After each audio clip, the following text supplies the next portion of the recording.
নমস্কার, স্পোর্টস বাংলায় আপনাদের স্বাগত। আর আমরা একটা slip away from the first টি20আই অফ দিস 5 টি20আই সিরিজ। ইন্ডিয়া ইংল্যান্ড দুজনেই মাঠে নামবে কালকে প্রথম টি20আই এর জন্য। আজকে জশ বাটলারের প্রেস কনফারেন্স হলো, সূর্য কুমার যাদবের প্রেস কনফারেন্স হলো, ইন্ডিয়ান টিম লাস্ট টাইম প্র্যাকটিসও করলো। সব ডিটেলস আপনাদের দেবো। প্রথমে আমরা শুরু করি সূর্য কুমার যাদবের প্রেস কনফারেন্স নিয়ে। অনেক প্রশ্ন, অনেক ট্রিকি প্রশ্ন দেওয়া হলো, but it was a fun press conference to be part of.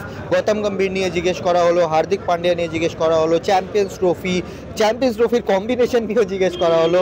অনেক কিছুই ব্যাপার আছে। তো আমি সমিকদার কাছে যাব। আর তোমার টেকঅ্যাওয়েজ কি, মেজর টেকঅ্যাওয়েজ কি, যদি আমাদের সামারাইজ করতে হয় সূর্য কুমার যাদবের প্রেস কনফারেন্স? দেখো, আমার মেজর টেকঅ্যাওয়ে যেগুলো, তার মধ্যে দুটো কন্ট্রোভার্সিয়াল ইস্যুস সূর্যা অ্যাড্রেস করলো, খুব ক্যাজুয়ালি অ্যাড্রেস করলো। যেমন গৌতম গম্ভীরের কোচিং স্টাইল নিয়ে এত কথা হচ্ছে, স্পেশালি অস্ট্রেলিয়ার পরে। কিন্তু এই টি20 টিমটাতে কোনো প্রিমাডোনাস নেই, আনলাইক দ্য টেস্ট টিম।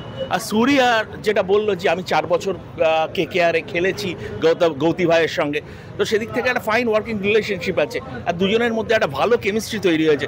সেই কেমিস্ট্রিটা আমরা কিন্তু দেখতেও পাচ্ছি যখন এখানে মাঠে যখন দেখছি ওরা প্র্যাকটিস করছে, যেভাবে টিমটা যাচ্ছে, হ্যাঁ, যেভাবে টিমের বডি ল্যাঙ্গুয়েজ দেখছি, সেখানে কিন্তু কোনো রকম কোনো টট ব্যাপার নেই, এনজয় করছে, সেই মুডটা দেখতে পাচ্ছি সেটা। আর হার্দিকের ব্যাপারটাও খুব সুন্দরভাবে বললো যে হার্দিক কিন্তু পার্ট অফ দ্য লিডারশিপ গ্রুপেই আছে। হার্দিক আমার বন্ধু, পার্ট অফ দ্য লিডারশিপ গ্রুপে আছে, অনফিল্ড বন্ধু। এখানে আমি ওর ক্যাপ্টেন, যখন ওই মুম্বাই ইন্ডিয়ান্সে যাবো ও তখন আমার ক্যাপ্টেন, এইভাবে ব্যাপারটা চলে। খুব সুন্দর ডিপ্লোম্যাটিক্যালি ব্যাপারটাকে ম্যানেজ করলো সূর্যা। আর চ্যাম্পিয়ন্স ট্রফি নিয়ে যখন জিজ্ঞেস করা হলো যে হার্ট কিনা ড্রপ হওয়ার পরে বা চ্যাম্পিয়ন্স ট্রফি স্কোয়াডের পার্ট না হওয়াতে, সেটাতে খুব ম্যাচিওরলি আনসার দিল, আমি ভালো খেলিনি তাই আমি ড্রপ হয়েছি। হার্ট আমি এটার জন্য যে আমি ভালো খেলতে পারিনি ওই অপরচুনিটিসগুলোতে, কিন্তু আমার জায়গায় যারা ডিজার্ভিং প্লেয়ার, যারা ভালো করেছে, তারা চ্যাম্পিয়ন্স ট্রফি স্কোয়াডের পার্ট আছে। শামি আর বুমরাকে নিয়ে জিজ্ঞেস করা হলো যে সৌরভ গাঙ্গুলি কালকে বলেছে যে going to be a deadly combination হয়েছে। আমি একদম যেটা সৌরভ বলেছে সেটাই আমিও বলছি।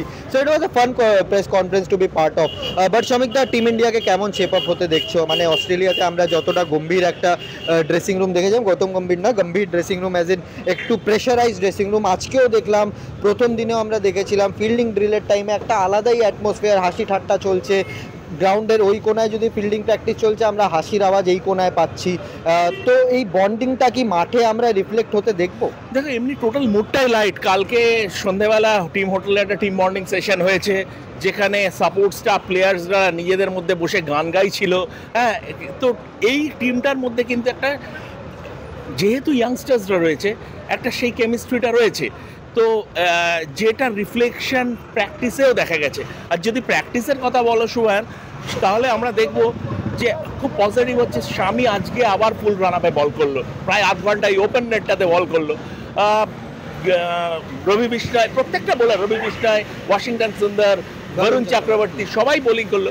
কিন্তু আমাদের চোখটা রাখতে হবে শামির ওপরে, কারণ যেহেতু অত একটা বড় লে অফ থেকে আসছে, কিন্তু আজকে দেখে কোনো ট্রাবল মনে হলো না। প্লেইং ইলেভেন তো দেখো একদম নর্মাল আছে। অভিষেক শর্মা, সঞ্জু স্যামসন এরা ওপেন করবে, ফলোড বাই তিলক বর্মা, সূর্য কুমার যাদব, রিঙ্কু সিং, হার্দিক পান্ডিয়া। কিন্তু একটা প্রশ্ন হচ্ছে যে ওয়াশিংটন সুন্দর না নীতিশ কুমার রেড্ডি? দেখো, আমার মনে হয় যে ডিউ ফ্যাক্টর এইরকম পিক উইন্টারে যেরকম ডিউ ফ্যাক্টরটা কাজ করবে। তো আমি অবাক হব যদি ইন্ডিয়া একজনের বেশি স্পেশালিস্ট স্পিনার খেলায়, এবং সেক্ষেত্রে এক স্পেশালিস্ট স্পিনার একজন খেলালে হয়তো বরুণ চক্রবর্তীকে খেলাবে, কারণ Varun Chakravarthy finger spin, wrist spin দুটোই করতে পারে, আর ইকোনমিক্যাল ভালো ফর্মে রয়েছে। সেদিক থেকে দেখতে গেলে আমার মনে হয় নীতিশ রেড্ডিকে খেলাবে, বা একজন হর্ষিত রানা থার্ড সিমার খেলবে, এবং একটা স্পিনার এবং অভিষেক শর্মা ব্যাকআপ স্পিনার। আমার মনে হয় এই কম্বিনেশনটা ইন্ডিয়া যাবে। ঠিক আছে, দেখা যাক কিভাবে হয়। প্র্যাকটিস তো দুটো টিমই খুব টাইটলি করেছে, এবার দেখা যাক যে কিভাবে ওই হয়। আপনারা থাকুন আমাদের সাথে, রেফ স্পোর্টস বাংলায় সাবস্ক্রাইব নিশ্চয়ই করবেন, আর ভিডিওকে নিশ্চয়ই লাইক করবেন। Thank you so much.